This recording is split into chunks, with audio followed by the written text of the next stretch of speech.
mean I should leave Nigeria problem alone, Dad. Are you actually listening to Mayegun? Did you listen to him? There's no future. All your investment on me is going to be a waste. Why are you wasting your time struggling to pay my school fees when you know that it's never going to be useful in this place?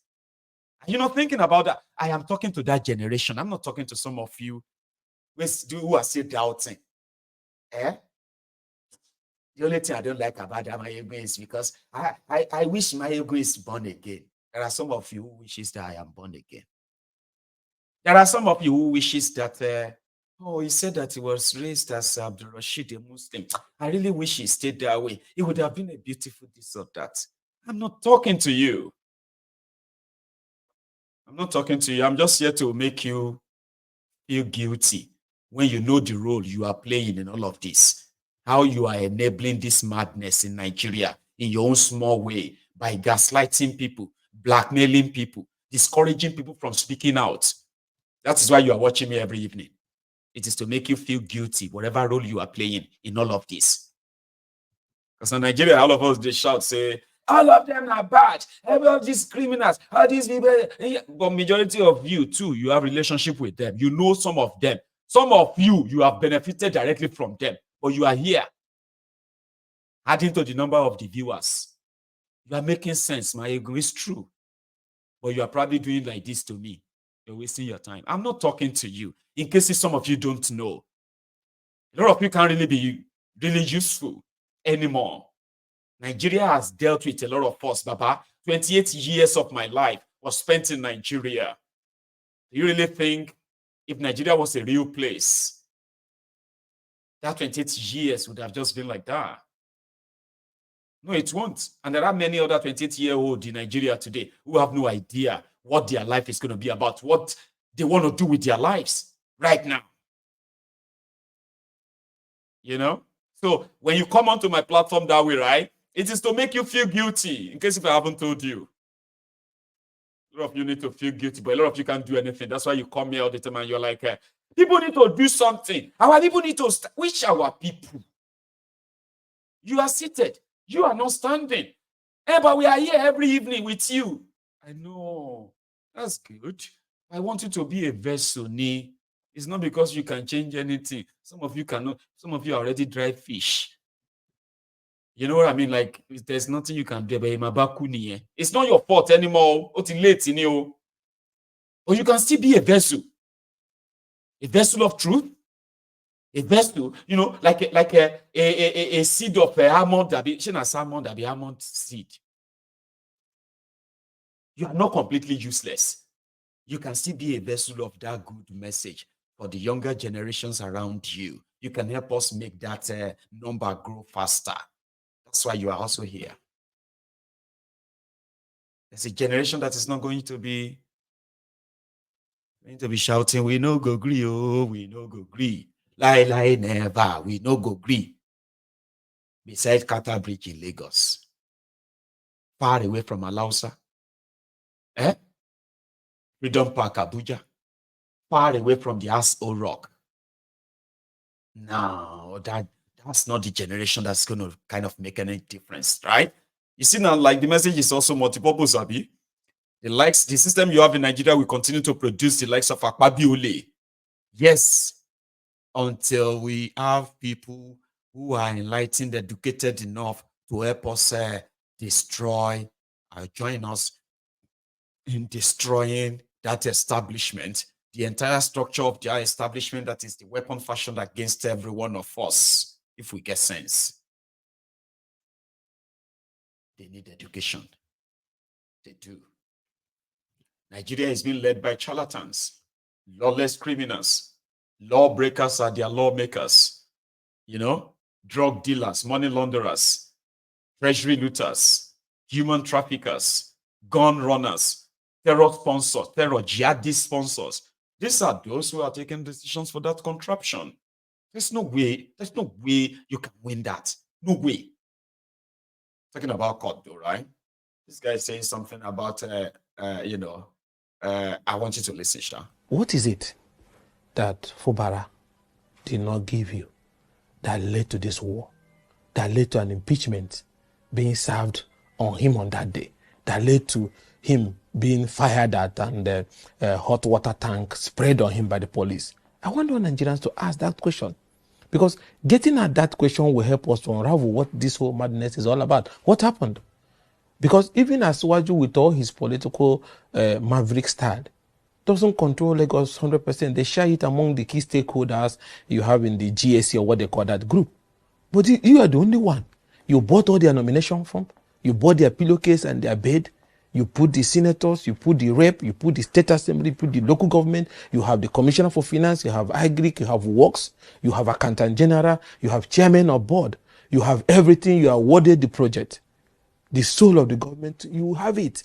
So what could have led to this same man that you are basically holding hostage become somebody you wanted to disgrace, impeach him even when he did not commit one single impeachable offense? At that moment, anybody that is honorable and reasonable enough must be able to say, no, this is not right. And that is why I said, provide answers to this. So, and then, because if these answers are not provided, then one can assume it might be greed.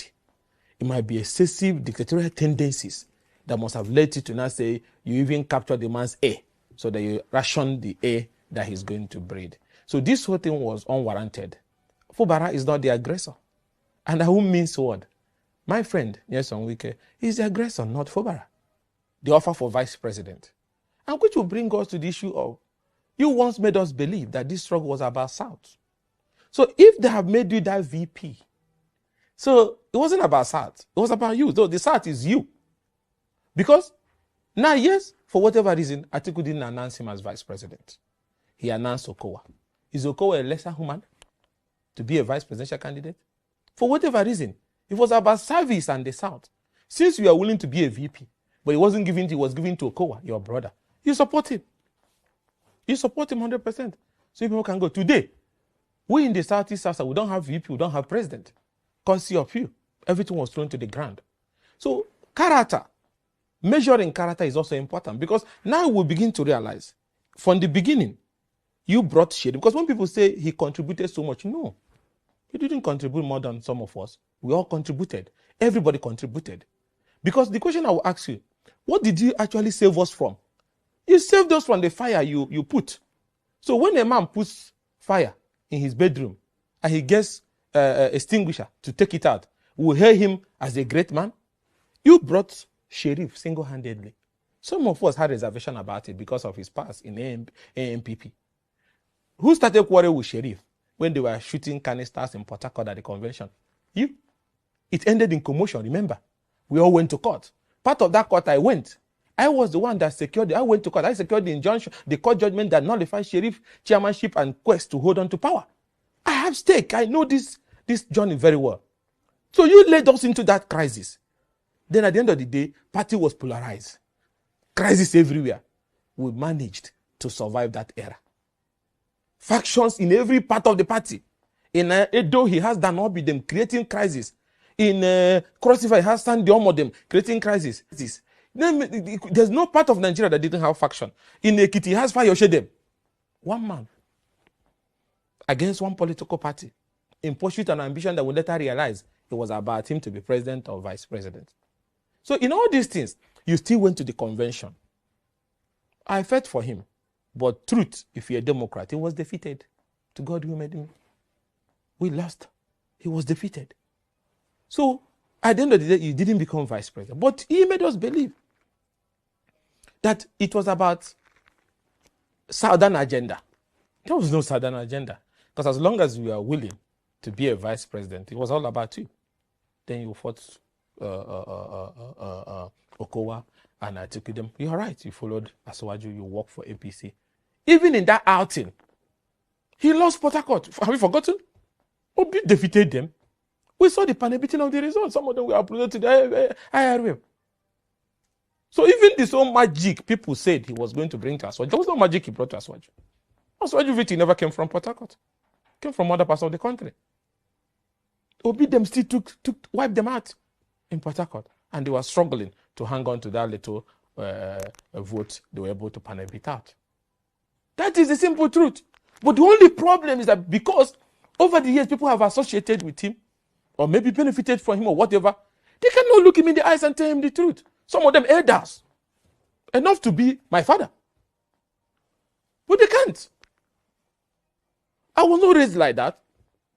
I was not raised like that. So I can't, because of personal relationship or friendship, and I see something that repeatedly keeps going wrong and I support it.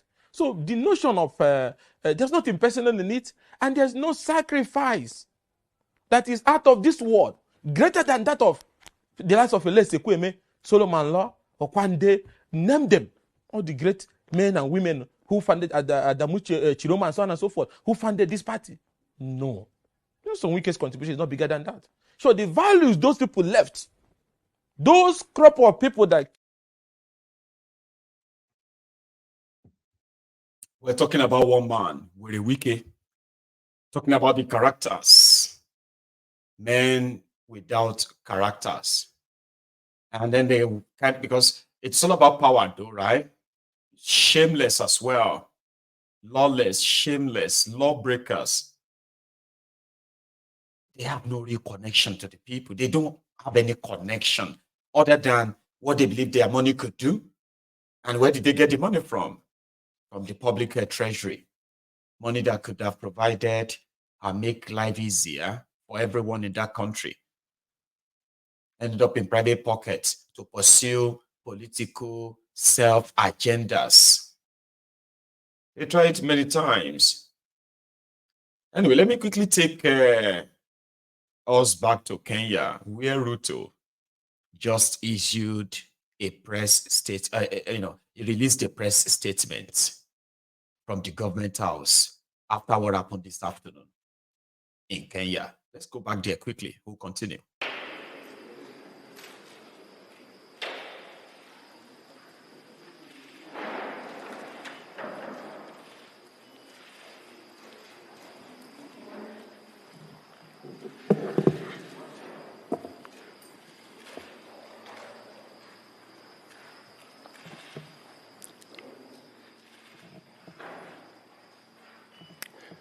Today, Kenya experienced an unprecedented attack on its democracy, rule of law, and the integrity of its constitutional institutions.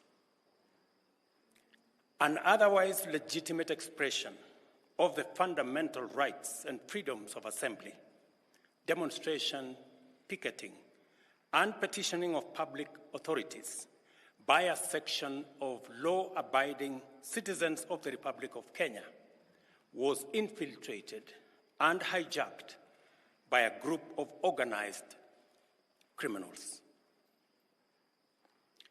Most regrettably, today's attack on Kenya's constitutional order has resulted in the loss of lives, also destruction of property and desecration of institutions and emblems of our sovereignty. Today's events mark a critical turning point on how we respond to grave threats to our national security. I assure the nation that the government has mobilized all resources at the nation's disposal to ensure that a situation of this nature will not recur again at whatever cost. I thank our security officers who were on duty today for applying themselves to the best of their abilities in the defense of Kenya and its people. Accordingly, I have directed all the organs of our national security to deploy measures to thwart any attempt by dangerous criminals to undermine the security and stability of our country. As the people of Kenya go to bed tonight, I give you my assurance that your security, that of your families and property, remains my utmost priority. To the young people of Kenya, who I must thank for helping our country organize our democratic discourse around issues I thank you and assure you that the conversation you have begun around pertinent issues of our nation will continue to inform our policy and governance decisions. As I promised on Sunday, this conversation will not be in vain. I will not only champion for the cause of issue-based, policy-oriented, and tribeless engagement on critical national issues, but also provide a framework for this conversation to be processed and its outcomes implemented. However, our national conversation on any subject matter must be conducted in a manner that respects and honors the foundational values upon which our nation is established, namely constitutionalism, the rule of law, and respect for institutions. It is very painful for Kenya that a conversation this crucial was hijacked by dangerous people who have caused us the kind of loss we have incurred as a nation today.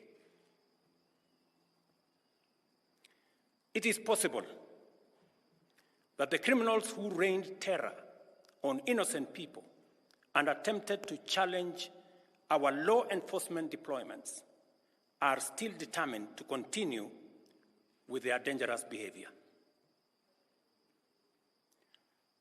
I assure the nation of the government's determination to fulfill its constitutional duty of protecting the people of Kenya against all forms of harm. I hereby put on notice the planners, financiers, orchestrators, and abettors of violence and anarchy that the security infrastructure established to protect our republic and its sovereignty will be deployed to secure the country and restore normalcy. It is not in order or even conceivable that criminals pretending to be peaceful protesters can rain terror against the people, their elected representatives, and the institutions established under our Constitution and expect to go scot-free. We must isolate crime from democratic expression and separate criminals from people exercising the freedom of expression and divergent opinion. I shall continue to lead a government that is fully committed to maintaining the integrity of our state, promoting the unity of our nation, and enhancing the peace and security of all citizens and their livelihoods. I am bound under sacred constitutional mandate to respect, uphold, and defend the Constitution of Kenya, which declares that all sovereign power belongs to the people, and that this power shall be exercised only in accordance with the Constitution.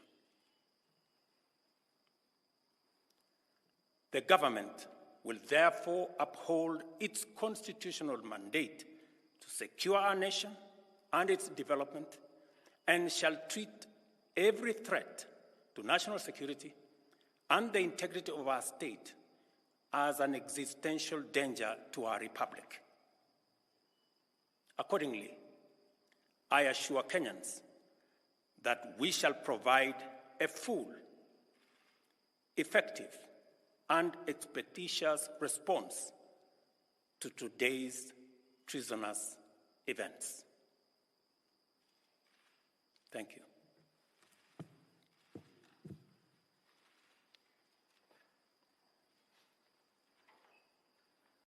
Nuisance leleyi. Nuisance leleyi. Typical African. While he was saying all that nonsense. Let me show you what I picked from his speech repeatedly. I don't know if my camera can pick that right. Things like, see, you'll be seeing things like dangerous criminals, terror on institutions, anarchy, more threats, right? From his speech, he called protesters, Kenyans, he called them dangerous criminals that hijacked the protest. He said they unleashed terror on institutions. That is, he said they attacked democratic institutions as well. He said they unleashed anarchy. Then he threatens them more. He will use all the power. He said these people are existential danger to Kenya. He said he repeatedly kept saying he will protect the people. Kenyans, I will protect you from these dangerous criminals. He said we must isolate crime. Then he said something about we must separate criminals from, I picked that. He said power belongs to the people. The sovereign power belongs to the people, right? But that power has been given to them as government and they will use it, okay? I kind of put them down repeatedly. Typical. We will come for you. We will make sure that by telling the millions of Kenyans that those who tried that thing with us, who challenged us from overtaxing you, those people that we shot and killed today, they were trying to, take over the government, sort of. They are dangerous people. If you have them in your communities, please call the police. Everybody that is participating in the protest is a dangerous person. That is the narrative, and it's been spread out just like that. Does anything sound off to you at all or something sounds so similar? Because it is typical, especially if you are from Nigeria watching me right now. He's not backing down. His own masters from here, his puppet masters, they've called him. Ruto, what are you going to do now? You're not going to pass the bill. No. Don't worry. I told you, right? We're passing the bill.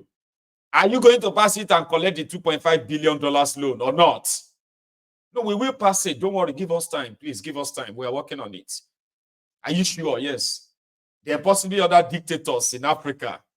They've called him too. You need to be very strong. You must not appear weak. He actually appeared weak.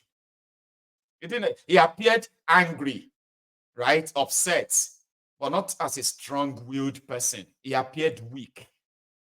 I've been at my eyes, they deceived me. I'll show you now.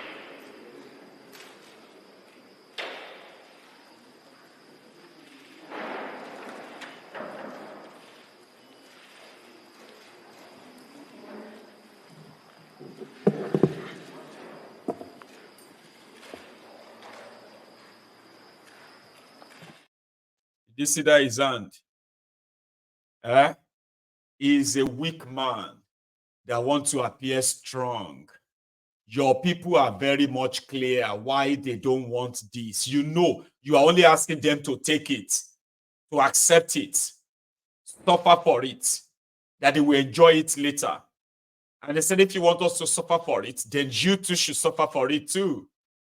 Not by giving yourself, splashing billions upon billions on yourselves. And then you tell the people to bear the hardship. And when they said no, you call them criminals, right? And then you can use the weapons. You call them terrorists. You call them anarchists. Just a reason to get them killed. In Nigeria, Buhari started killing the Shiites because of the religious division in northern Nigeria as well, because they get like a 2-3 version of Islam there. And all of them claim that their own is the best one. okay, in northern Nigeria. So the Shiites believes that others think call their own Islam is not original. And others, the Sultan of Sokoto, others, they're like, no, you, Shiites, your own Islam is not original. Since those ones are in power, they just went after the Shiites. Everybody looked away. In 2 days, Nigerian army killed over 1,400 Shiites in Kaduna, in Zaria. They buried them in shallow grave with the help of El Rufaya of Kaduna at the time.